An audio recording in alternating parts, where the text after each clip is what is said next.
శ్రీమాత్రే నమః. చాలా ఏళ్ల క్రితం ఒక పేద బ్రాహ్మణుడు తన చిన్ననాటి మిత్రుని కలవడానికి వెళ్తూ ఇంట్లో ఉన్న కొన్ని అటుకులను మొహమాట పడుతూ మూట కట్టుకుని వెళ్ళి కలిశాడు. ఆ మిత్రుడు తను ఇచ్చిన అటుకులను ప్రేమగా తిని క్షేమ సమాచారాలు తెలుసుకుని ఆనందంగా గడిపి ఇంటికి సాగనంపాడు. అతను వెళ్ళేసరికి అడగకుండానే అష్టైశ్వర్యాలు తనకి లభించాయి. ఆ మిత్రులు ఎవరో కాదు, మనందరికీ తెలిసిన కుచేలుడు శ్రీకృష్ణ పరమాత్మ. ఇలా కుచేలుడి ఇంట అక్షయంగా సిరి సంపదలు వెలిసిన రోజు అక్షయ తృతీయ.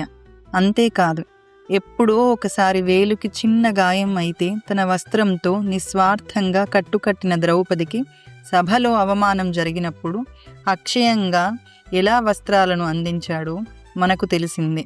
ఇలా కృష్ణ పరమాత్మ ద్రౌపదికి సహాయం చేసింది కూడా ఈ రోజే.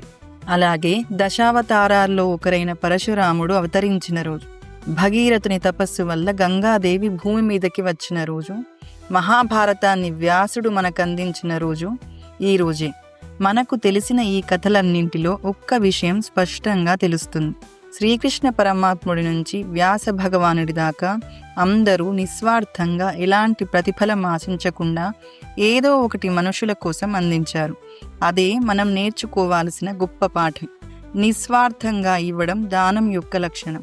ఎక్కడ కూడా ఇలాంటి రోజు ఏదైనా కొనాలి, ఏదైనా సంపాదించాలి అని చెప్పబడలేదు. అక్షయ తృతీయ అంటే పొందే రోజు కాదు, ఇచ్చే రోజు. ఈ పవిత్రమైన వైశాఖ మాసంలో ఎండలు తీవ్రంగా ఉంటాయి.